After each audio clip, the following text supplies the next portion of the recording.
Right now, I mean, the biggest opportunity right now is in community pharmacy. Because when you're talking about UHC, you're talking about primary healthcare. You know, prevention, promotive, and all that. And what better place, professional place, is placed than a pharmacist? Yeah, you need to be down there. So yes, we are all at the hospitals, so that's good. We are doing very nice and creative things at the hospitals, but we need to do that at the community level. Because we are finding that many patients, we are losing patients to inappropriate medication use and all those things, abuse of medication, just because there are no that higher level of pharmacists at the ground to be able to have pharmaceutical technologists refer them clients so that they're able to work and make medication action plans, get patients, stable on medications and things like that, off their adverse effects and things like that. Yeah, so that's a big opportunity, and in partnership with the board, we've been able to work and ensure that the board is closing quack pharmacies. So that means there's a lot of space out there for pharmacies to fill in. And the unfortunate thing is, if pharmacies don't take up that space, nature doesn't accept a vacuum. So even as much we want to run to work for government, I'd say the biggest frontier is in community pharmacy right now.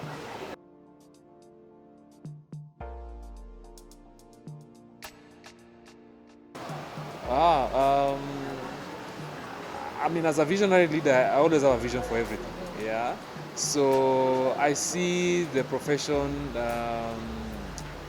growing by leaps and bounds, where we have each family having their own personal pharmacists. Someone who's able to say, sit down and say, okay, guys, you guys don't have to die prematurely because you're mismanaging your medication. Yeah, I'm here and I'm able to work with your family. I have your family history. I'm able to take to even make plans for you to be able to medication action plans that are able to make you live longer and more productive while on medication. Because right now, whenever someone is diagnosed with diabetes or something like that, it's like a death sentence. Within 5 years, yeah, a bulk of patients don't see their 50th anniversary under diagnosis of a chronic disease. Why? It's because they're trying to do that by themselves. So they need a personal pharmacist, a family pharmacist, so to speak, and that's where I see. And so that's a vision. Yeah. So it needs then all of us to rally. Yeah. Whether you're a medic, you're a clinical officer, you're a farm tech, you need to, because one day it's your family that will need that specialized care. So, and I see also a future where there's collaboration, there's cross referrals, yeah, because then people are able to say, okay, there are experts who are on the ground, because these experts have always been in the hospital. They need to come to the ground to be able to get us achieving the best for the patients. Because ultimately, as professionals, our mandate is given to us by the patients. Without the patients, if the patient decides that they want to manage their own medication, you have no business interfering with that. But the patients have said that let's give this to the professionals who are pharmacists. So we need as pharmacists to step up and take that opportunity.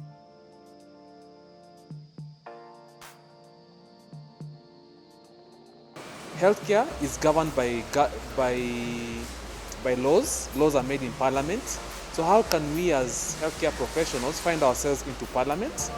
Yeah, that's a challenge I was given by Honorable Duale when we were trying to make good the Health Laws Amendment Bill. He said that we need to be in Parliament. Actually, it hit me. So for my next term, it's about how can we lobby MPs who are knowledgeable on healthcare matters go into Parliament, and even get healthcare professionals getting into Parliament. So both in Parliament and in Senate and in county assemblies. So that's one of the things I need to achieve as I go into my third term. How do we support MCAs? How do we sponsor pharmacists to be MCS? How do you sponsor nurses to be MCS? Because healthcare is a system. If medicine works and diagnosis doesn't work, then we all don't work. So we need to then all be in parliament as well, or have an interest in parliament to be able to serve our public even better, because our hands are usually tied by the law.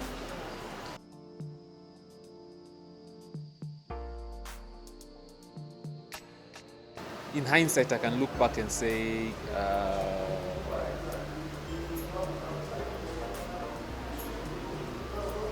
no regrets, because I've in the past I've been stuck in points of regrets and saying I could have done this far much better, beating myself up.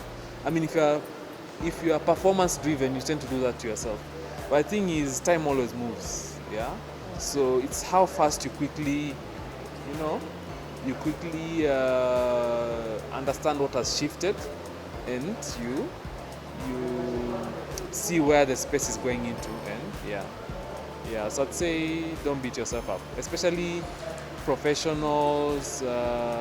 We are so performance driven, and we're chasing this excellence that you tend to forget to do what you need to do in the season you are in, the lessons you need to quickly learn, or the things you need to quickly do. Because like I said, time waits for no one, and that season comes and goes. Yeah. So even me, I'm the president for a season. I need to do the things I need to do now. So that's why you find me. I will accept an interview because it's I'm meeting pharmacists who are trying to do something for their profession. I don't pass those opportunities. But if someone telling me, "Oh, let's go invest in land," I would. It's not this season. This season. I'm in a season where I need to give back to the society. Yeah.